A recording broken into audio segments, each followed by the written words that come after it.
I don't even know where to start. Maybe with the scratches. That's when everything started to fall apart for me. We were on a group camping trip. Our neighbors, their kids, just a casual weekend thing. I remember coming back from the woods with the other guys, laughing, carrying firewood, feeling that usual satisfaction of unplugging from life for a while. But as soon as I reached the campsite, something felt wrong. Karen, my wife of 7 years, was sitting by the fire with a glass of wine. Nothing unusual about that, except she wasn't her usual self. She was laughing too hard at some joke, like she was forcing it. Her eyes barely flicked to mine when I sat down next to her. It was subtle, but something was off. A tension hung in the air between us, heavy and hard to define. Later, in our tent, it got worse. We were getting ready for bed, Karen tugging off her shirt, when I froze. There were scratches on her back, angry, jagged lines that didn't look like an accidental brush against a tree. There were no other pieces of clothing besides a t-shirt and sweatpants. You know what kind of details I'm talking about. It seemed a bit odd, especially when you're out in the woods on a picnic. I stood there, staring at her, my mind racing.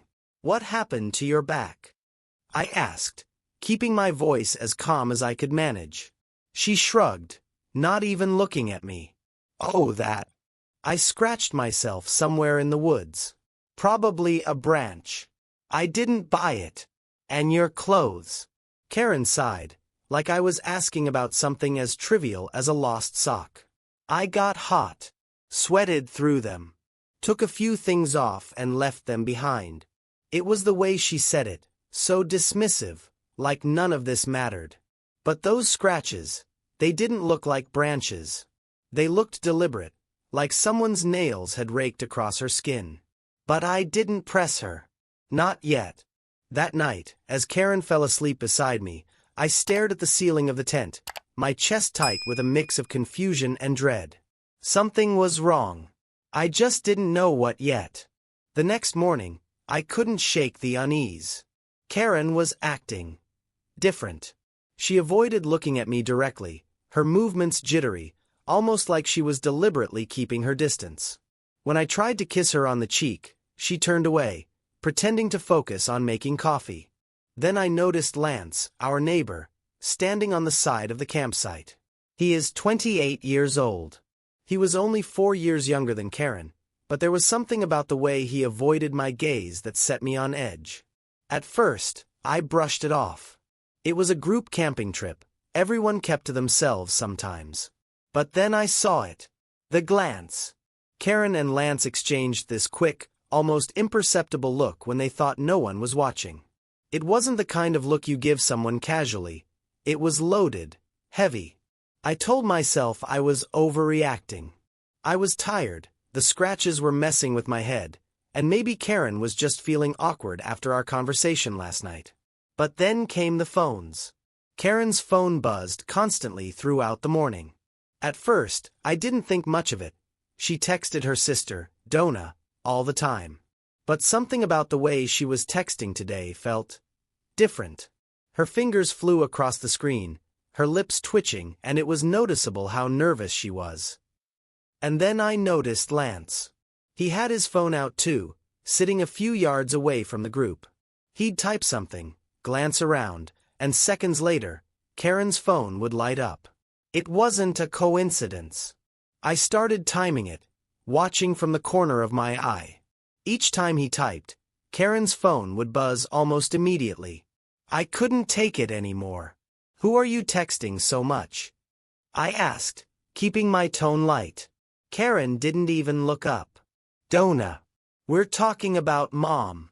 Her response was so smooth, so casual, that for a second, I almost believed her. But then she shifted in her seat, crossing her legs in that nervous way she always did when she was hiding something. That night, back in the tent, I decided I needed answers. Karen fell asleep quickly, too quickly, and I waited, listening to her breathing until I was sure she was out. My heart pounded as I reached for her phone, sitting just a few inches away. I picked it up, my hands shaking. The screen lit up, and I punched in the passcode. Wrong. I tried again. Wrong. She had changed it. Karen never changed her passcode. Ever. I set the phone down carefully, my mind racing. She was hiding something. I didn't know what yet, but this wasn't just paranoia anymore. Something was going on, and it involved Lance. I barely slept that night, staring at the dark canvas of the tent, my thoughts spiraling into places I didn't want to go. By morning, I knew one thing for sure. I couldn't ignore this any longer. By the time we got home the next day, the weight of suspicion was unbearable. Karen barely spoke during the drive back, her focus glued to her phone. I caught her stealing glances at me out of the corner of her eye, but when I met her gaze, she looked away. My mind was running in circles, dissecting every detail of the weekend. The scratches, the clothes, the stolen glances between her and Lance, the synchronized phone activity. It all painted a picture I didn't want to see. Once we got home, I tried to act normal. I put our bags away, offered to make dinner, and made small talk. Karen responded in kind, but something about her demeanor felt forced, like she was walking on eggshells. She avoided eye contact, and every time her phone buzzed, she made a point of turning her screen away from me. My gut churned. I couldn't take it anymore. As we sat on the couch later that evening, I decided to address it head-on. I turned to her and asked, as calmly as I could, "Karen, what's going on between you and Lance?" Her reaction was instantaneous. Her face froze, then her eyes widened ever so slightly before she quickly masked it with a confused frown. "What are you talking about?" she asked, feigning innocence. I leaned forward, not letting her off the hook. "Don't play dumb with me. I saw the way you two were acting at the picnic. The glances, the way you were both glued to your phones. It's not just in my head, Karen. Something's going on." She shook her head, laughing nervously. "You're being ridiculous, Miles. Why would you even think that?" "Because I'm not blind," I snapped, my voice rising. "I saw the scratches on your back. You're telling me that's just from some random branch? And now, your phone. You changed your passcode. Why?" Her hands trembled as she placed her phone on the coffee table. "You're being paranoid," she said, her voice barely above a whisper. "You're trying to find something that isn't there." But I wasn't buying it. "Then unlock your phone," I challenged, my heart pounding in my chest. "If there's nothing to hide, prove it to me." Her hesitation told me everything I needed to know. She stared at the phone, her face pale, her mouth opening and closing as if searching for the right words. "I don't have to prove anything," she finally said, standing up abruptly. "I can't believe you're accusing me of this. I'm your wife, Miles." "That's not an answer," I said, standing as well. "Why can't you just show me? What's on there, Karen?" She grabbed the phone and clutched it to her chest. "You don't trust me," she said, tears brimming in her eyes. "How did we get here?" Her words stung, but the tears didn't move me. I couldn't ignore the sinking feeling in my chest, the mounting evidence. I backed off, letting her storm into the bedroom and slam the door. I sat on the couch, my head in my hands, trying to make sense of everything. Later that night, when Karen was asleep, I made a decision. If she wasn't going to give me answers, I'd find them myself. I remembered that I could access her phone account online, so I logged into our shared account, my hands trembling with a mix of anger and dread. The text logs were right there. Dozens of messages exchanged with a number I didn't recognize, all from the weekend of the picnic. I dug deeper, using a reverse lookup tool to find out whose number it was. My heart stopped when Lance's name appeared on the screen. I stared at it, my chest tight, bile rising in my throat. This was it. The proof I didn't want to find. But I couldn't see the messages themselves, only the timestamps and frequency. Still, the patterns were damning. Why was Karen texting Lance so much? I slammed the laptop shut, my mind racing. This wasn't just paranoia anymore. This was real. The next day, I decided to take it a step further. I reached out to a private investigator. I needed more than just phone records. I needed undeniable proof. As I handed over the details, I felt a strange mix of relief and dread. If Karen had betrayed me, I needed to know for certain, no matter how much it hurt. A week later, the investigator's report landed in my inbox. My hands trembled as I opened it, each word cutting deeper than the last. In one of the text messages, Karen told Lance to forget what had happened, saying it was a mistake and it wouldn't happen again. In response, Lance wrote that he had never felt so amazing before and asked her not to rush to conclusions but to think everything through carefully, as he was open to suggestions. I slammed the laptop shut, my breath coming in short gasps. The woman I thought I knew, the woman I trusted with my life, had betrayed me in the worst way possible. Karen walked into the room just then, her face lighting up with a smile that didn't reach her eyes. "What's up?" she asked, her tone light, as if everything was fine. I looked at her, the anger and betrayal bubbling just below the surface. My voice was cold, steady. "We need to talk." Karen froze at my words. The casual smile she'd worn a moment ago evaporated, replaced by a tense, wary expression that twisted her face into something almost unrecognizable. "What do you mean?" she asked, her voice wavering slightly, the slightest crack betraying her fear. I didn't respond immediately. I let the silence stretch, watching her face closely.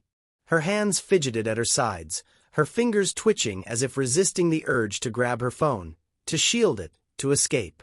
Her eyes darted away, landing anywhere but on me. Finally, I spoke, my voice low but firm. "I know what happened at the picnic, Karen. I know about you and Lance." Her breath hitched. It was barely perceptible, but I caught it. That tiny involuntary reaction was all the confirmation I needed, though she quickly tried to recover. "That's ridiculous," she said, her tone sharp, defensive, and laced with the kind of forced indignation that screamed guilt. "You're being paranoid." I stepped closer, not letting her escape my gaze. "Stop lying to me," I said, my voice rising as anger seeped through the cracks of my composure. "I saw the scratches. The way you two avoided each other like you'd been caught. And the text logs, Karen. Do you really think I wouldn't notice? Do you think I'm stupid?" Her face turned pale, her lips parting as if to speak, but no words came out. For a moment, she just stared at me, her mouth opening and closing like a fish out of water, searching for an explanation that wouldn't make everything worse. Finally, she shook her head, her voice trembling as she found her words. "You've been spying on me? Invading my privacy." The audacity of her deflection lit a fire in my chest. "Don't turn this around on me," I snapped. "This isn't about me. This is about what happened between you and Lance. I saw the texts, Karen. I know what you told him. That it was a mistake, that it wouldn't happen again. And I know what he said back, that it was the best he'd ever felt. So, tell me, was it the best you've ever felt too?" Her breath caught, and tears welled in her eyes, but they didn't move me. She didn't deny it. She didn't even try. That silence, that hesitation, it was louder than any confession could have been. Finally, she spoke, her voice barely above a whisper. "It was a mistake," she said, the words trembling on her lips. "I didn't mean for it to happen." I laughed bitterly, the sound harsh and cutting in the tense quiet of the room. "A mistake? That's what you're calling it." I took a step closer, my fists clenched at my sides. "A mistake is forgetting to turn off the oven, Karen. What you did, what you chose to do, was a betrayal. You don't just trip and fall into someone's arms, or their bed, or whatever the hell happened out there." She sank onto the couch, her shoulders slumping as though the weight of her guilt had finally crushed her. She buried her head in her hands, sobbing softly. "I was drunk," she mumbled, her words muffled by her hands. "It didn't mean anything." "Don't," I said, cutting her off with a sharpness that startled even me. "Don't insult me by pretending this was just a drunken mistake. You were sober enough to text him afterward. Sober enough to tell him it was a mistake and that it wouldn't happen again. Sober enough to change your passcode and hide your phone from me. So don't stand there and act like this was something out of your control. Her sobs grew louder, her shoulders shaking with the force of them, but I felt nothing. Not pity, not empathy, not even anger anymore. Just cold, hollow detachment. The woman I thought I knew, the woman I had built my life with, had destroyed everything with her lies. Do you even care about us? I asked, my voice breaking despite my efforts to stay composed. Do you even care about what you've done to our marriage? Or was it just that easy for you to throw it all away? I do, she cried, her head snapping up to look at me, her face streaked with tears and desperation. I love you, Miles. I love us. I swear, it was a mistake. It'll never happen again. I shook my head, a bitter smile tugging at the corners of my mouth. How can I believe you, Karen? How can I ever trust you again? Every word out of your mouth feels like another lie. She didn't have an answer. She just sat there, crumpled on the couch, sobbing into her hands while I stood frozen, my mind racing in circles. Part of me wanted to yell, to scream, to throw something. But another part of me just felt hollow. Like the life we'd built together had been reduced to ashes in the span of a single week. Finally, I turned away, my chest heaving with the weight of everything I couldn't say. I need time to think, I said, my voice devoid of emotion. I can't even look at you right now. Karen didn't try to stop me as I walked out of the room, leaving her sobbing on the couch. As I shut the bedroom door behind me, I leaned against it, my heart pounding in my chest. This wasn't over, not by a long shot. But I couldn't face her anymore, not tonight. Instead, I stood there in the silence, staring at the blank walls of our bedroom, wondering how we'd ended up here and if there was any way back. Deep down, I already knew the answer. I spent the night staring at the ceiling. My body felt like it was weighed down with lead, every breath shallow and strained. I couldn't close my eyes without seeing those scratches on her back or imagining her and Lance sneaking off together. I tried to replay every moment leading up to this, searching for some sign I might have missed, something that could have warned me. But nothing could prepare me for this. In the early hours of the morning, I finally gave in to my own mind, grabbing my phone and scrolling aimlessly. I ended up rereading the investigator's report, each word a fresh punch to the gut. The questions were endless, swirling in a storm I couldn't escape.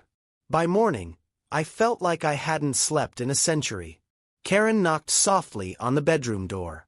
Miles, she called, her voice tentative, fragile. Can we talk? I didn't answer at first. I wanted to ignore her, to let her stew in the mess she'd made. But the weight of everything eventually forced me to open the door. She stood there, looking as wrecked as I felt, her eyes red and swollen, her hair a mess.